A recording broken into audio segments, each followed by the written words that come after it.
izləyicilər, mən Gülnarə Seydimalı, müəllim ol tədris mərkəzinin Azərbaycan dili müəllimiyəm. Bugün sizlərlə yeni bir mövzunun izahına baxacağıq. Bu mövzumuz lövhədən də aydın olduğu kimi frazoloji birləşmələr mövzusudur. Bugün frazoloji birləşmələrin əsas izah edəcəyimiz hissəsi frazoloji birləşmələrdə homonimlik mövzusudur. Lakin frazoloji birləşmələrin homonimliyinə keçməmişdən əvvəl frazoloji birləşmələrə bir xatırlama eləyək. Görək, frazoloji birləşmələr necə bir birləşmələr idi? Nə idi bu? Bu suala bir cavab tapaq. Baxın, frazoloji birləşmələr dilimizdə sabit, hazır şəkildə, baxın yazıram, sabit,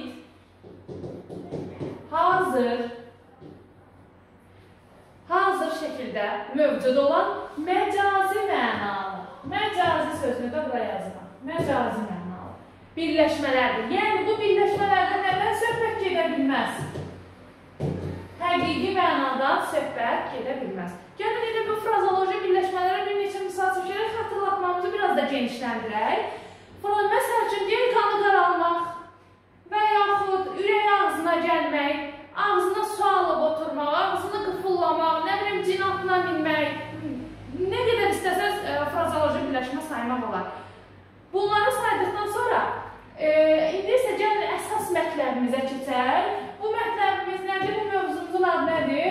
Frazoloji birləşmələrdə homonimlik mövzusu. Gəlin, əziz izləyicilər, frazoloji birləşmələrdə homonimliyi nümunələri əsasən biz öyrənək. Məsəl üçün, yazaq, başa vurmaq. Başa vurmaq. Bir şeylə qeyd edeyim ki, frazoloji birləşmələrdəki homonimliklərdə, yəni frazoloji birləşmələrin homonimliklərində məna tayları deyil istəyirsiniz adına, istəyirsiniz məna cübləri deyil. Bunlar hər ikisini fərq yox neçə məna tay tapacaq. Bunların hamısı məcazi mənalı olmalıdır. Çünki frazoloji birləşmələr özü nədir? Məcazi mənalı birləşmələrdir. Gəlin, davam edək. Başa vurmaq. Başa vurmağın hansı mənaları var? Bir yadımıza salaq. Başa vurmaq daxınca etmək mənasında. Yəni, deyək ki, birinə yaxşılıq eləmsən, amma ki, sonra gəlir həmin adamdan işin düz gəlir. Tərs düşürsən həmin adamın.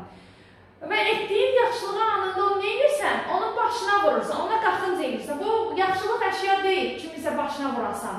Ona görə məcazi mənada işlənir. Demək, qaxınca etmək mənasında yazar vura bir, qaxınca etmək. Aha. İkinci hansı mənası var başa vurmaq? Başa vurmaq bitirmək mənasında. Deyək ki, universitetdə ali təhsil alırsınız və yaxud magistratura pilləsində oxuyursunuz. Həmin o pilləni nə edirsiniz? Bitirirsiniz. Yəni, başa vurursunuz. Deyək ki, bir cümlə deyək, bu il mən magistratura təhsilimi başa vururam. Yəni, bitirirəm. Burada da məcazi mənalıdır və hər ikisi bitirmək mənasında və daxınca etmək mənasında homonim cütlük yaradır. Bir dənə də sizə başa vurmaq yazacaq, amma görün, o da mı məcazi mənalıdır? Hər hansısa bir əşyanı başa vurmaq. Əşyanı başa vurmaq. Fikir verirsiniz, bu bir əlində bir əşya var. Bunu kimisə deyək ki, başına vururam. Bu həqiqi mənada daxil. Bu məcazi mənada deyil. Demək ki, bu sonuncu yazdığımız söz birləşməsi digərləri ilə frazoloji birləşmə ola bilməz. Sonra digər bir misala keçək. Cana gəlmək. Cana gəlmək.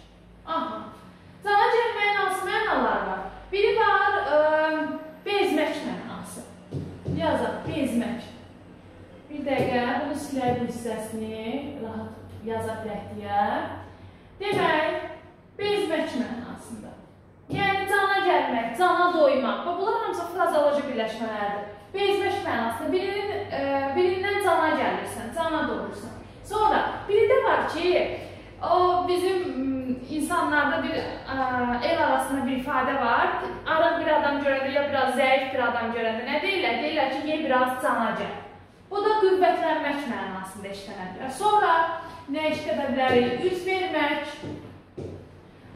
Aha, üz vermək, baxaq bir homonimliklərimizə. Üz vermək hansı mənada? Baxın, birini sənə qarşı sərhəddi keçir, həddini aşır. o mənada. Üz verirsən, astar istəyir. Baxın, bu el misalı var. Həmin o misaldakı o birləşmə bizim frazoloji birləşməmizdir. Biri də hansı mənada var? Biri də o mənada var ki, demək, hər hansısa bir hadisənin baş verməsi mənasında.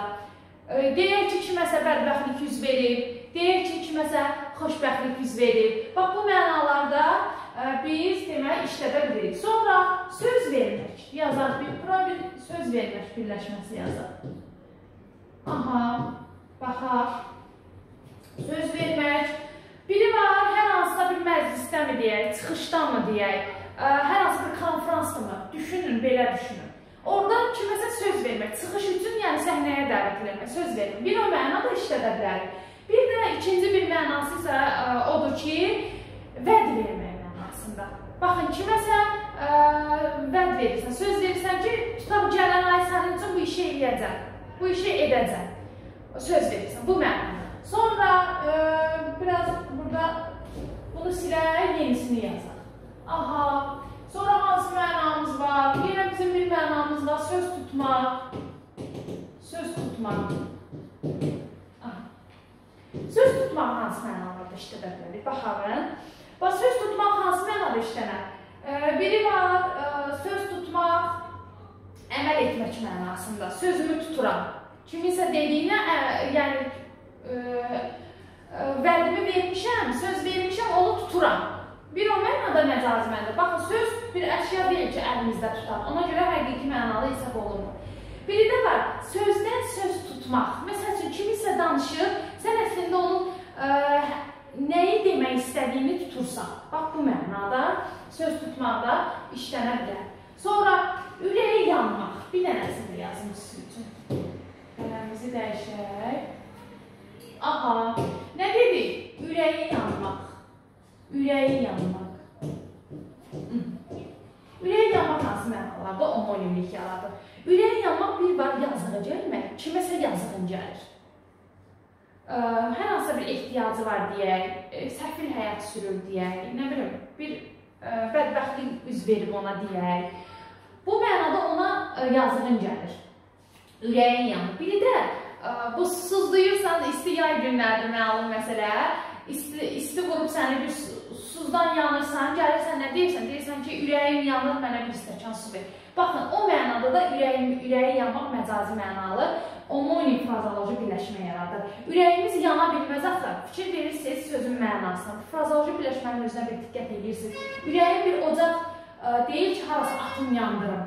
Bu həqiqi mənalı deyil. Ona görə də frazoloji birləşmə hesab olunur. Sonra biz nə deyə bilərik? Toy tutmaq. Bir yaxşı bir bizim birləşməmiz var. Bunu silə yer yaradaq özümüzə. Toy tutmaq. Bunu çox yerdə görməyəcəksiniz. Tək-tük yerlərdə qarşınıza çıxacaq. Demək, toy tutmaq birinə əziyyət vermək mənasında. Deyirsən ki, sənə toy tutacam, yəni sənə nələr eləyəcəm, təsəvvür edə bilmədiyi şeyləri sənə eləyəcəm. Pis mənadan söhbət gedir, yaxşı mənadan getmir. Yəni, sənə toy tutacam. Bunu bədii əsərlərdə də görərik, tez-tez görəcək, görürsünüz bəlkə də. Demək, sonra toy tutmaq, bu bizim toy məclislərimizə daha çox aiddir. Bu, müğənnilərimizə daha çox aiddir. Deyək ki, toydan yeni bir toy tutmaq, yəni yeni bir müştəri qazanmaq mənasında toy tutmağı işlədə bilərik. Və s. Bunun kimi biraz da siyahını artırmaq olar. Yəni, sözümüzün canı nədir? Bir daha ümumiləşdirək fikrimizi nə deyirik? Deyirik ki, frazoloji homonim birləşmələr məcazi mənalı birləşmələr olmalıdır. Və homonim cütlər özəlliklə həqiqi mənada bir cütü həqiqi mənada, digər cütü, digər tayı deyək, belə deyək. Digər tay həqiqi mənada ola bilməz. Necə ki, biz ilk öncə dərsimizə başlamamışdan əvvəl nə demişdik? Başa vurmağı danışanda. Dedik ki, hər hansı bir əşyanın başa vurulması məcazi mənada ola bilməz? Ola bilməz. O frazoloji, deməli, homonimlik yaratmır. Bugünlük dərsimiz bu qədər. Ümid edirəm ki, izahımızda qaranlıq qalan heç bir şey qalmadı. Sizin üçün yeni dərslərdə görüşürəm.